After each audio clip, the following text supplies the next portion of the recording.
The passengers were settling into the gentle rhythm of long-haul flying, the distant hum of engines, the occasional clinking of cups from the beverage cart, the soft flicker of cabin lights.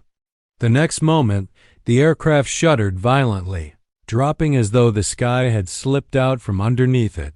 A collective gasp erupted throughout the fatha cabin as drinks spilled, trays rattled, and oxygen masks trembled in their compartments.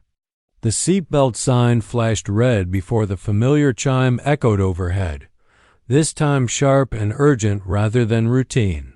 People exchanged nervous glances, the type of glances that silently ask, "Is this normal? Are we okay?" When the plane shook, again, far more aggressively, everyone knew the answer. A jolt went through the aircraft so powerful that several passengers yelped. A baby began wailing. Someone in the middle rows muttered, "Oh God, oh God." The flight attendants, trained to be calm at all times, struggled to maintain balance as they moved down the aisle. Then came the sound that froze every heartbeat in the plane, the crackle of the intercom, followed by a voice trying to stay. Steady but failing. "Ladies and gentlemen," the captain said, breathing hard between words, "we are experiencing a critical mechanical issue. We are doing everything possible to regain control. Please, remain calm and stay seated." His voice broke slightly at the end. That detail alone, the break, the fear, was enough to send panic spiraling through the cabin. The plane shook again, tilting left then right, as if caught between invisible forces. A boarding bag fell from an overhead compartment and hit the floor with a heavy thud. A woman screamed. A teenage boy clutched the armrest so tightly his knuckles turned pale. "We're going down." Someone shouted, though no one knew if it was true. The intercom crackled again. Passengers held their breath, hoping for reassurance, but what they heard instead chilled them to the bone. "We're losing altitude," the captain said.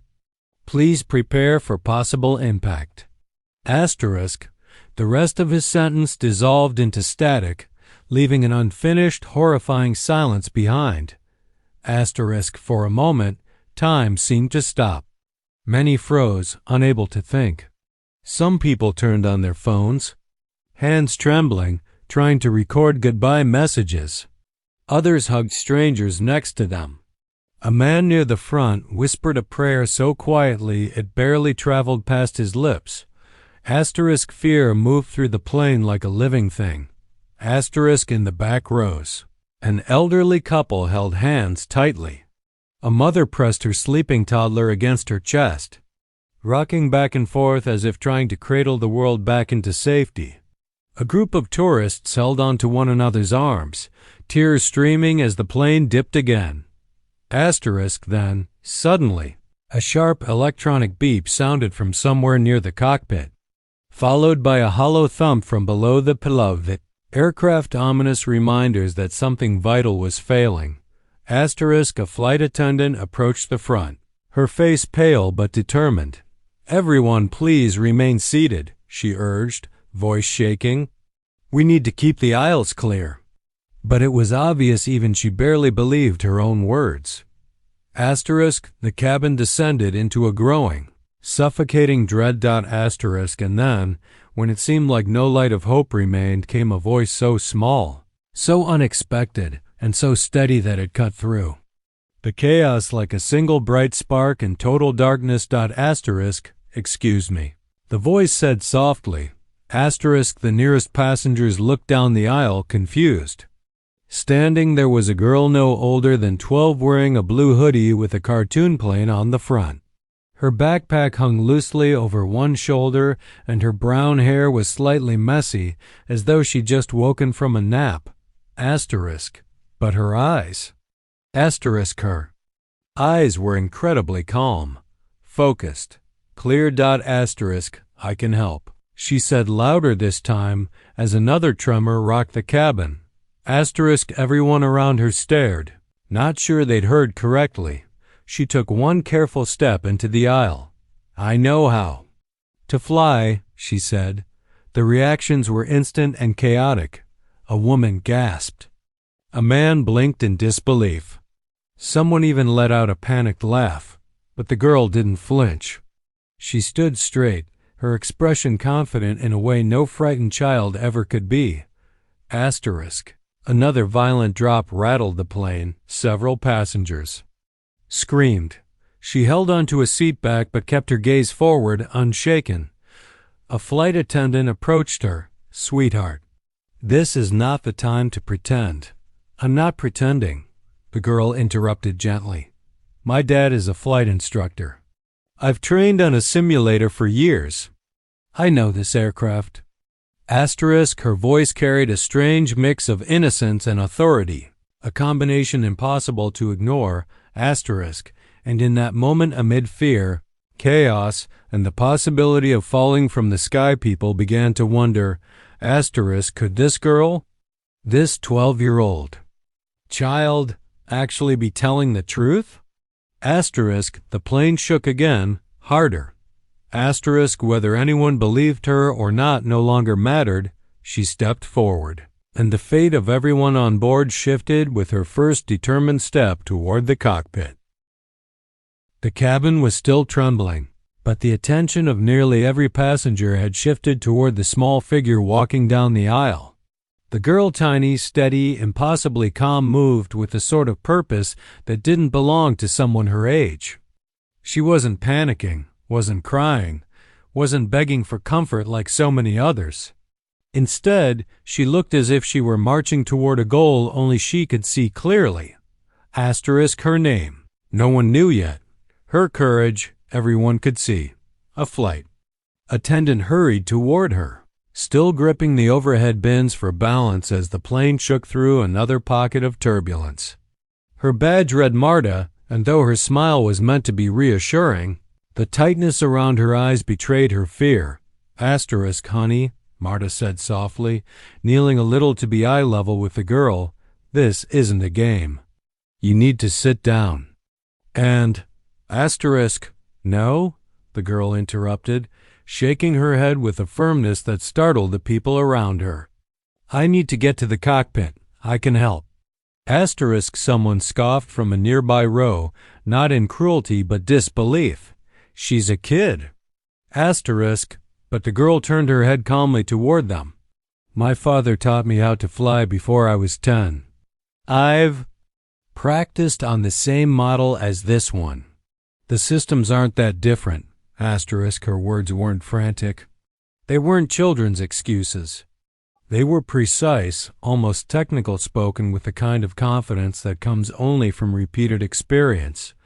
Asterisk, a tremor rolled through the cabin. Ceiling panels rattled.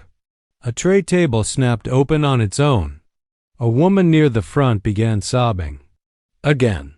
But the girl didn't even flinch. Asterisk, she steadied herself, gripping the back of a seat as she continued walking forward.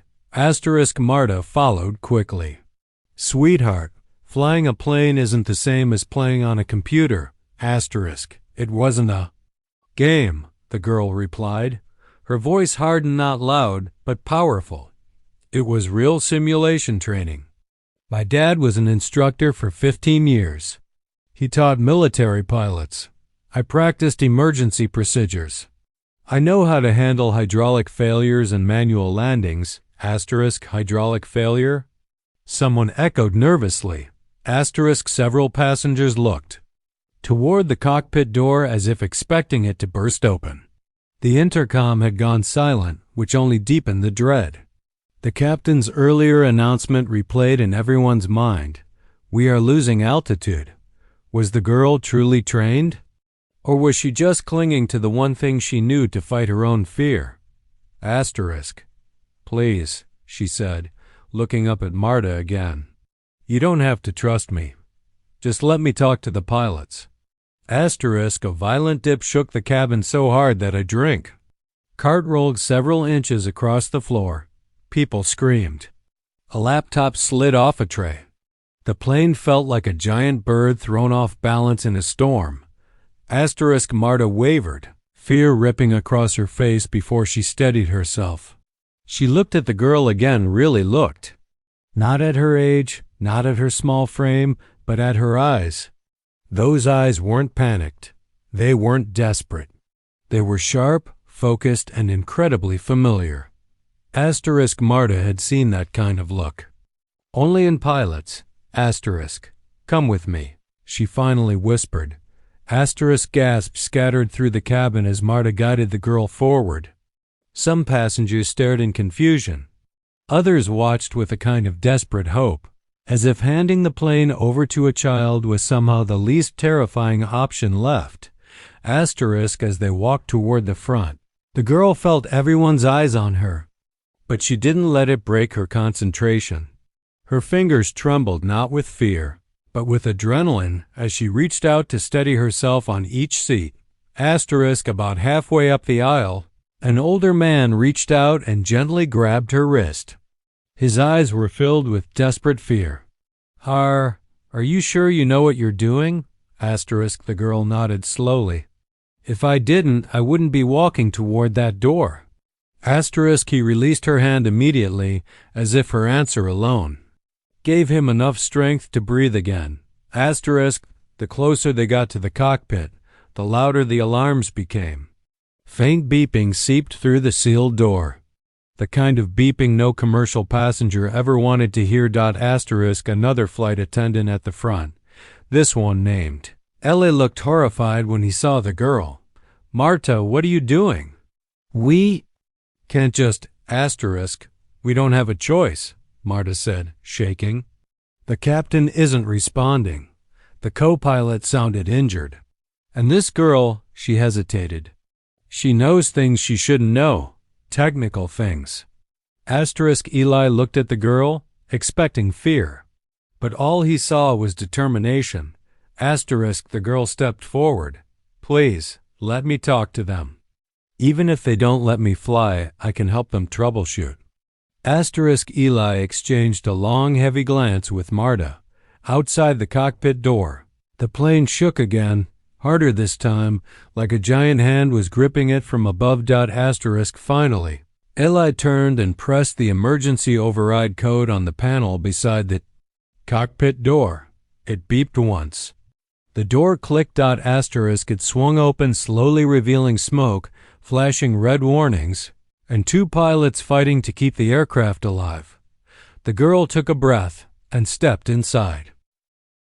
The cockpit of Flight 327 was a world of chaos, a sharp contrast to the quiet determination of the girl who stepped inside. Red warning lights strobed angrily across every surface. Screens flashed with alerts. Smoke curled faintly from a panel. Near the first officer's side, filling the air with the sharp scent of burning plastic, the captain was slumped forward, one hand gripping the yoke, the other clutching his headset as he fought to remain conscious. Sweat clung to his forehead. His voice, strained and hoarse, broke into short, uneven breaths. Beside him, the co-pilot struggled to keep his side of the controls steady, wincing in pain every few seconds. A cut near his temple was bleeding slowly. Down his cheek. The girl, small, frightened, and somehow unshakable, took it all in at once. Sir, she said softly but with unmistakable urgency. The cabin crew sent me. I might be able to help. The captain blinked as though he wasn't sure he'd heard correctly. A child? He whispered, half dazed. They sent a child? The co-pilot shot her a look of disbelief. This isn't a game, he said. Sharply, get back to your seat. But the plane lurched violently to the right, nearly pitching her off balance. She grabbed the back of the captain's chair and held on, heart pounding, but her gaze never left the instrument panel. That's a hydraulic pressure drop, she said quickly. Number 2 system is failing fast. If we don't reroute manual controls, the ailerons are going to freeze. Both pilots froze. The co-pilot stared at her. "How do you know that?" Asterisk, her answer came quietly but firmly. "My dad. He taught me everything he knew." Asterisk, the captain's weary eyes narrowed, studying her face, seeing something beyond her age, something sharp, trained, and familiar. "Hydraulics are almost gone," he muttered, confirming her assessment. "How do you know what to do?" Asterisk, because I've practiced this exact failure, she said, on a simulator. "More times than I can count." Asterisk, another alarm sounded, this time a deep, foreboding tone that sent a chill through all three of them. Asterisk, altitude dropping, the co-pilot warned. "We're losing lift." Asterisk, the girl took a step closer. "Let me sit," she said. "Just let me try." Asterisk, the co-pilot opened his mouth to protest again, but the captain raised a trembling hand. "Let her," he said quietly, surprising even. Himself. "We don't have long." Asterisk, there was no time for debate. No time for doubt.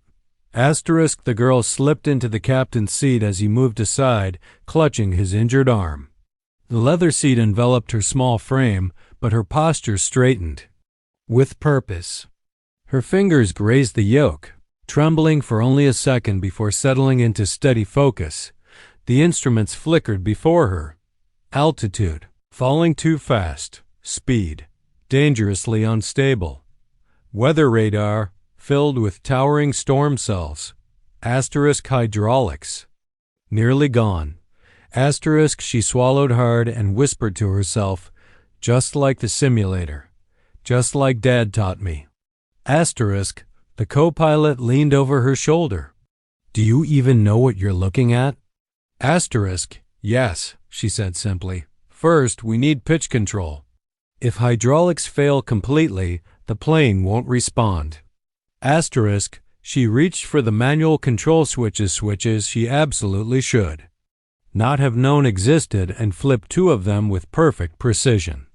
Asterisk, the plane shuddered but stabilized slightly. Asterisk, "Good," the captain said, watching her hands. "What next?"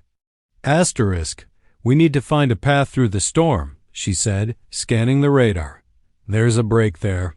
She pointed at a narrow stretch of stable air.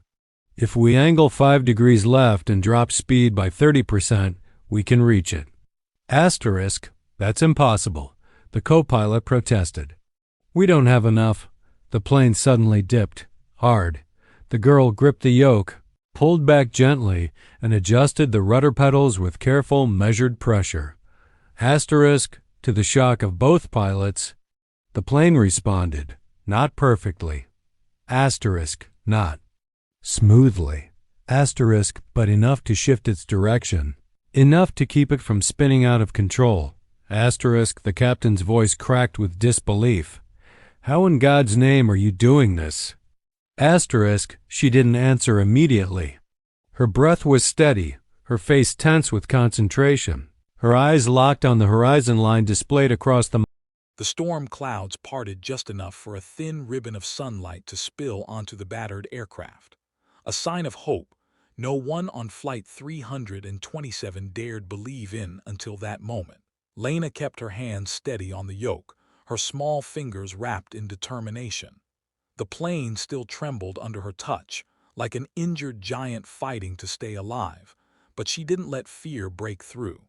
Behind her, the captain and co-pilot watched in stunned silence. The alarms hadn't stopped, the damage hadn't magically repaired itself, and yet, for the first time since the crisis began, the plane was no longer falling. It was gliding, barely, precariously, but gliding. Lena didn't look away from the instruments. She couldn't afford to. The slightest mistake, a second of hesitation, could send the aircraft spiraling. She breathed in slowly, feeling the rhythm of the machine beneath her hands, listening the way her father had taught her. "Altitude stabilizing," the co-pilot reported, still sounding like he couldn't believe his own words. The captain leaned closer to Lena. "You're doing something remarkable," he whispered, "but we still need a place to land." "I know," Lena replied. "There's an emergency airstrip about 7 miles ahead." She pointed at a small blinking indicator on the map. The clearing leads right to it. The captain blinked in astonishment. How do you know about that strip? My dad used it for training, she said simply. Another jolt shook the cockpit, less violent than before, but enough to remind everyone that danger was far from over. The hydraulics had almost completely failed.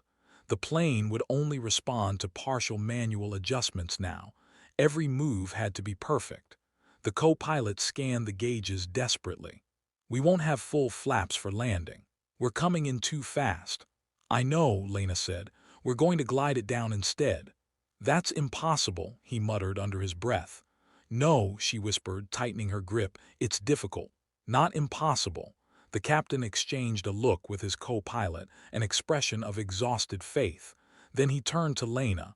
Tell us what you need. Her voice didn't waver. I need both of you to help manage speed and monitor descent. I'll handle the landing. Her words were confident, far more confident than any 12-year-old should ever sound. But here, in this moment, confidence was oxygen. The captain nodded. We're with you. The emergency airstrip came into view through the shattered storm clouds, a narrow stretch of concrete surrounded by endless green fields. It looked impossibly small for an aircraft this size, especially one limping through the air with barely functional systems. Passengers in the cabin felt the shift in direction. Their terrified whispers filled the aisles. It's turning. We're descending. Are we landing? Please let this be it, some held hands. Others cried silently. A few, unable to look out the windows, pressed their foreheads against their knees and prayed. In the cockpit, Lena made subtle adjustments, her movements fluid despite the weight of responsibility pressing on her shoulders. Reduce throttle by 5, she instructed calmly. The co-pilot obeyed. The runway grew closer, larger, still too small and too far all at once. The landing gear indicator flickered, uncertain. The system struggled. Sparks of electricity danced across a panel that clearly wasn't meant to be working under these conditions. Gear down, Lena said. The captain flipped the switch. The mechanism groaned, making every heart stop. Then clunk. Gear locked. They had one chance. You need to level us, the co-pilot said urgently. I'm trying, Lena whispered, pulling the yoke back with a gentle, practiced motion. The plane lurched, wobbled, dipped left. Lena corrected it barely. The runway was seconds away. Brace for landing, the captain shouted into the intercom. The passengers bowed their heads, clenched fists, whispered names of loved ones, screamed, prayed, everyone facing their own fear in their own way. Lena inhaled sharply. Hold on, she whispered. The wheels slammed onto the runway with a deafening screech. The fuselage shuddered so violently it felt like the plane might break apart. Sparks exploded beneath them. Loose items rattled through the cockpit. The left wing dipped dangerously low before the plane corrected. Lena gripped the yoke, pressing her feet to the rudder pedals, fighting the aircraft's desperate attempt to skid off the strip. Come on, she pleaded. The captain monitored speed. We're too fast. Reverse thrusters, Lena ordered. The captain engaged them just enough. The plane slowed, screech, screech. The runway rushed beneath them hundreds of feet, then dozens, then finally silence. The great aircraft rolled to a final, trembling stop. For a full second, no one moved. No one breathed. Then the cabin erupted. Teetha, cheers, loud, hysterical, tear-filled cheers echoed from every row. Strangers hugged. People cried freely. Laughter mixed with sobs of relief. Marta and Eli, the attendants, ran forward, bursting into the cockpit, eyes wide, faces wet with tears. Oh my God, she did it, Marta whispered. The captain's voice cracked. Lena, you didn't just help. You saved over 200 lives. For the first time, Lena allowed herself to breathe. Her hands shook as she released the yoke. My dad always said, one day the lessons might matter. The captain kneeled beside her. He'd be proud. Lena looked out at the clearing sky and whispered, almost too softly to hear, I hope so.